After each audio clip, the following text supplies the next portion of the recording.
There is a silent law governing your life at this very moment. It does not shout. It does not argue. It does not beg for your attention. It simply waits. And then it obeys. It obeys the picture you hold of yourself. It obeys the story you repeat in the privacy of your own mind. It obeys the belief you dare, or refuse, to accept as truth. You are not becoming what the world says you are. You are not becoming what your past tried to make you. You are not even becoming what your circumstances suggest. You are becoming what you dare to believe. Look at your life. Not with judgment, not with shame, but with ruthless honesty.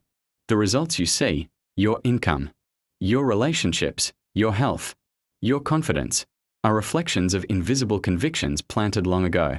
Somewhere along the line, you accepted an idea about who you are and what is possible for you. And that idea began to shape your destiny. This is not mysticism. This is not fantasy. This is the same principle that drove Thomas Edison to attempt 10,000 experiments before the light bulb illuminated the darkness. It is the same inner conviction that allowed Andrew Carnegie to rise from poverty to industrial dominance. They were not chosen by luck. They were chosen by belief. Belief so strong it bent reality around. Belief is the architect. Reality is the construction. Most people never question the blueprint running their lives. They inherit it. They absorb it from parents, teachers, critics, and failures. They collect opinions like dust and call them identity. I'm not smart enough. I'm not disciplined. I'm not lucky. And without realizing it, they build a prison from those words, but the mind does not know the difference between a limitation and a command. When you say, I can't, your subconscious does not argue. It complies. When you whisper, this is too hard, it agrees. And when you dare to declare, I was made for more, it begins. Searching for evidence to prove you right, you become what you dare to believe. Abraham Lincoln lost elections, failed in business, faced personal tragedy that would have broken lesser spirits. Yet he carried a belief larger than his setbacks. He believed in a union that must survive. He believed in freedom that must prevail. And that belief shaped history, not because the road was smooth, but because his conviction was immovable. Your belief is not measured by how you feel on easy days. It is measured by what you choose to think when everything in your environment suggests you should quit. The world will test your belief. It will whisper that you are foolish. It will remind you of past mistakes. It will show you evidence of others failing. But understand this, the world always tests those who are about to transform. If your belief collapses under pressure, it was never belief. It was preference. True belief stands when the results have not yet arrived. It stands when the bank account is empty. It stands when the applause is silent. It stands when no one understands your vision. Walt Disney was fired from a newspaper for lacking imagination. Imagine that. The man who would create worlds was told he had none. But he did not borrow that opinion. He did not accept it as truth. He dared to believe something different about himself. And that belief built kingdoms from sketches. You may not see castles around you. You may not see applause. But there is a seed within you. A seed of potential. A seed of greatness.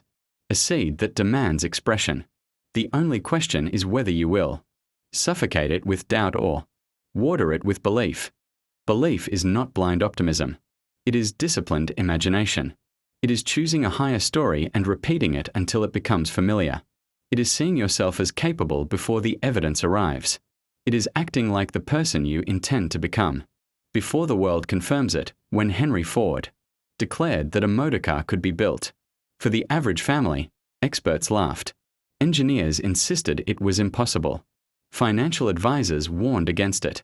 But Ford held a picture in his mind so vivid, so persistent, that the impossible reorganized itself around his certainty. He did not wait to believe after success.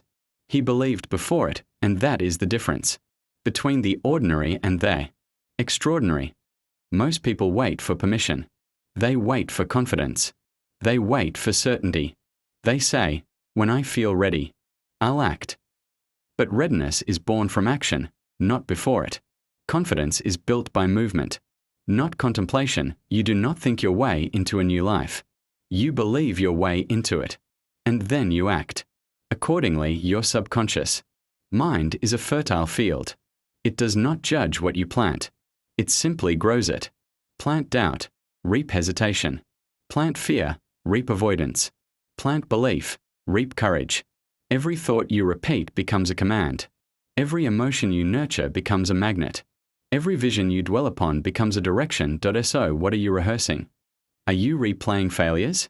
Or are you rehearsing triumph? Are you imagining rejection?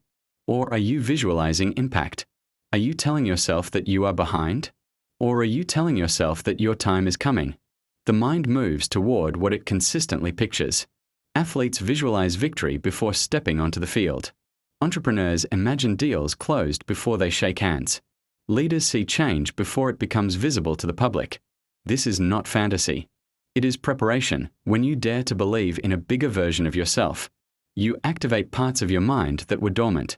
You begin noticing opportunities you once overlooked. You attract mentors, ideas, resources. Because your perception shifts, the world has not changed. You have, and when you change, everything changes.